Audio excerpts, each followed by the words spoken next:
Người nổi tiếng TV 24 giờ là kênh cung cấp thông tin về các nghệ sĩ, ca sĩ, diễn viên nổi tiếng của Việt Nam và thế giới. Hãy đăng ký kênh của chúng tôi để cập nhật tin tức nhanh nhất trong 24 giờ. Ngọt ngào quá, Triệu Lệ Dĩnh tự đăng bài này, cô ấy suýt nữa đã nói cô ấy và Lâm Canh Tân là một cặp. Bắt đầu từ lần gặp gỡ đầu năm 2025 của Lâm Canh Tân và Triệu Lệ Dĩnh. Hai người dường như đang chơi trò trốn tìm mà ai cũng biết, rõ ràng là đang quanh quẩn trong quỹ đạo cuộc sống của nhau, nhưng cả hai đều giả vờ như không có chuyện gì xảy ra. Vòng tròn cuộc sống của Lâm Canh Tân đột nhiên có một món quà năm mới từ anh họ của Triệu Lệ Dĩnh. Cách trao đổi quà tặng tinh tế này khiến mọi người tưởng tượng rằng đây giống như một sự hiểu ngầm giữa hai gia đình. Vào đêm giao thừa nhộn nhịp, Triệu Lệ Dĩnh lặng lẽ đăng một bức ảnh đang xem pháo hoa, cô mặc một bộ trang phục in họa tiết chó dễ thương. Kiểu dáng của bộ trang phục này giống một cách đáng ngạc nhiên với bộ trang phục mà Lâm Canh Tân mặc ở sân bay trước đó. Mặc dù hai người không trực tiếp trả lời bất cứ điều gì. Cập nhật mà họ đăng, như bản cập nhật mơ hồ mà Lâm Canh Tân đăng vào ngày sinh nhật của anh ấy. Nhìn thì có vẻ như được viết một cách tùy tiện. Nhưng khi xem xét kỹ hơn, thì có vẻ như là một lời thú nhận với ai đó. Pháo hoa đêm đó vô cùng rực rỡ. Lâm Canh Tân đăng ảnh chụp pháo hoa ở cùng thành phố. Thời gian và địa điểm trùng hợp một cách tinh tế với bài đăng của Triệu Lệ Dĩnh. Sự trùng hợp này khiến mọi người mỉm cười hiểu ý. Vào một đêm khuya, Triệu Lệ Dĩnh đột nhiên đăng một bức ảnh chụp mặt trăng lên mạng xã hội, kèm theo chú thích nói rằng cô muốn ăn bánh trung thu. Nửa giờ sau, Lâm Canh Tân cũng đăng một bức ảnh chụp cùng mặt trăng. Nhưng góc chụp hơi khác một chút. Vào một ngày làm việc bình thường, studio của hai người tình cờ cho ra mắt bản quảng cáo mang tính chất thơ chữ cái đầu. Sự ăn ý ngầm này phong cách ăn mặc của hai người bắt đầu vô thức trùng lặp. Không phải trang phục đôi, mà là loại phong cách và màu sắc dường như hòa hợp với nhau, giống như một bản tình ca không cần lời. Ngay cả phong cách trang điểm của họ cũng bắt đầu trở nên giống nhau. Phong cách trang điểm nhẹ nhàng mà Triệu Lệ Dĩnh ưa thích gần đây lại chính là phong cách trang điểm tự nhiên mà Lâm Canh Tân vẫn luôn ngưỡng mộ. Cả hai luôn bỏ lỡ cơ hội xuất hiện cùng nhau trước công chúng, nhưng giới truyền thông luôn tìm cách bắt gặp họ ở cùng một thành phố, như thể đó là sự trùng hợp ngẫu nhiên do số phận sắp đặt. Hậu trường một chương trình tạp kỹ, người hâm mộ đã bắt gặp ánh mắt nồng nhiệt mà Lâm Canh Tân dành cho Triệu Lệ Dĩnh. Ánh mắt dịu dàng và kiềm chế đó chứa đựng một cảm xúc khó diễn tả. Nhân viên đôi khi tiết lộ trên mạng xã hội rằng lịch trình làm việc của hai người luôn tính đến lịch trình của nhau, mặc dù không ai thừa nhận điều này. Người hâm mộ phát hiện trong cuộc sống của nhau. Mặc dù không có tương tác trực tiếp, nhưng những chi tiết tinh tế đó dường như đang nói lên điều gì đó. Vòng tròn bạn bè của họ bắt đầu chồng chéo lên nhau, và họ có ngày càng nhiều bạn chung, nhưng mỗi khi có ai đó muốn hỏi thăm về mối quan hệ của họ, những người bạn này chỉ mỉm cười và không nói gì. Lâm Canh Tân từng nhắc đến trong một cuộc trò chuyện thân mật rằng gần đây anh thích xem phim truyền hình có sự tham gia của Triệu Lệ Dĩnh, với giọng điệu dịu dàng và tự hào khó tả. Triệu Lệ Dĩnh cũng từng được hỏi về ấn tượng của cô đối với Lâm Canh Tân trong một cuộc phỏng vấn, cô cười nói người này rất thú vị, trong mắt hiện lên một tia ngọt ngào khó thấy. Gần đây, một tin tức gây sốc lại xuất hiện trong giới giải trí, Triệu Lệ Dĩnh và Lâm Canh Tân bị nghi ngờ đã bí mật kết hôn. Tin tức này như một tia sét đánh ngang tai. Ngay lập tức làm nổ tung toàn bộ mạng lưới. Người ta trong truyện cổ tích, tràn ngập hoa và không khí vô cùng ngọt ngào.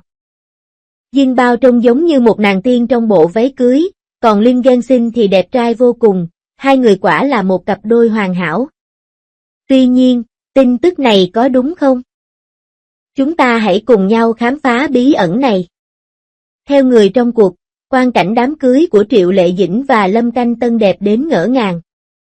Cảnh vật được trang trí như một thế giới cổ tích mơ mộng. Xung quanh toàn là hoa và hương thơm ngát. Ứng Bảo mặc một chiếc váy cưới trắng tinh khôi, trông như một nàng tiên từ thiên đường, đẹp đến ngỡ ngàng. Lâm Canh Tân mặc một bộ âu phục đẹp trai. Trông thanh lịch và phong cách, đứng cạnh Ứng Bảo, hai người quả là một cặp trời sinh. Hai người tương tác ngọt ngào trong cảnh cưới, bầu không khí vô cùng lãng mạn khiến mọi người phải ghen tị. Sau khi tin tức về cuộc hôn nhân bị làn sóng bàn tán sôi nổi trong cộng đồng mạng. Nhiều cư dân mạng cho biết tin tức này gây sốc đến mức giống như một tình tiết trong tiểu thuyết sắp thành sự thật. Mọi người đều gửi lời chúc phúc đến Triệu Lệ Dĩnh và Lâm Canh Tân. Hy vọng hai người sẽ hạnh phúc. Tuy nhiên, một số cư dân mạng tỏ ra nghi ngờ, cho rằng tin tức này có thể chỉ là lời cường điệu hoặc tin đồn. Suy cho cùng, trong ngành giải trí, những tiết lộ tương tự liên tục xuất hiện và rất khó để phân biệt đâu là sự thật, đâu là sự thật. Trước sự thật này, chúng ta phải suy nghĩ một cách lý trí. Chúng ta không thể dễ dàng tin vào tin tức này cho đến khi biết được sự thật. Hãy thận trọng khi ăn dưa để tránh bị lừa bởi những thông tin sai lệch. Đồng thời, chúng tôi cũng mong đợi Triệu Lệ Dĩnh và Lâm Canh Tân sớm lên tiếng phản hồi về tiết lộ này và đưa ra câu trả lời rõ ràng cho người hâm mộ. Trên mạng xã hội, họ không bao giờ tương tác trực tiếp, nhưng họ luôn nhấp thích ngay khi đối phương đăng cập nhật. Sự hiểu ngầm này đặc biệt thú vị. Khi Lâm Canh Tân nói về mẫu người lý tưởng của mình trong một chương trình tạp kỹ gần đây, anh cho biết anh thích những cô gái nghiêm túc trong công việc và có tư duy độc lập. Điều này khiến mọi người liên tưởng đến hình ảnh của Triệu Lệ Dĩnh trong giới giải trí. Đôi khi trả lời phỏng vấn, Triệu Lệ Dĩnh sẽ vô tình nhắc đến một số chi tiết trong cuộc sống. Và những chi tiết này luôn khiến người hâm mộ tinh ý liên tưởng đến lối sống của Lâm Canh Tân. Cả hai dường như đều thích trạng thái gần gũi nhưng xa cách này. Họ không cố tình phủ nhận cũng không chủ động thừa nhận, do đó duy trì được sự cân bằng tinh tế. Trên các nền tảng truyền thông xã hội của họ, đôi khi họ đăng một số câu có ý nghĩa. Mặc dù họ không có mọi người cảm giác rằng họ đang ám chỉ đến điều gì đó. Khi Lâm Canh Tân được hỏi về chuyện kết hôn trong một sự kiện, anh ấy đã suy nghĩ nghiêm túc một lúc, điều này rất hiếm khi xảy ra. Anh ấy nói rằng hiện tại anh ấy đã gặp được một người rất phù hợp, nhưng sẽ mất một thời gian. Triệu Lệ Dĩnh cũng bị hỏi về tình trạng quan hệ dưới ánh đèn flash, cô cười nói hiện tại rất thoải mái, giống như tìm được một người tâm giao có thể hiểu được nhau. Khi bạn bè tụ họp, hai người sẽ luôn xuất hiện trong vòng tròn bạn bè của nhau mà không có bất kỳ sự sắp xếp trước nào. Mặc dù không cùng một dịp, nhưng thời điểm luôn rất gần nhau. Đôi khi studio sẽ vô tình đăng tải những nội dung tương tự nhau, khiến mọi người cảm thấy rằng nhân viên ở cả hai bên có thể đã có sự hiểu ngầm. Mỗi lần hai người xuất hiện chung trong một khung hình đều gây nên những cuộc tranh luận sôi nổi giữa cư dân mạng. Và vẫn sống cuộc sống riêng như thường lệ. Trong công việc, cả hai đều duy trì thái độ chuyên nghiệp cao, nhưng khi nhắc đến tên người kia, ánh mắt họ luôn có nét khác biệt. Nhiều người nói rằng họ đang tỏ ra khó gần. Nhưng những người quen biết họ đều biết rằng đây có thể chỉ là biểu hiện tình yêu tự nhiên giữa hai người có tính cách khác biệt. Cách yêu của họ rất độc đáo, không phô trương cũng không kín đáo. Nó cứ tự nhiên như không khí khiến người ta không cảm thấy áp lực.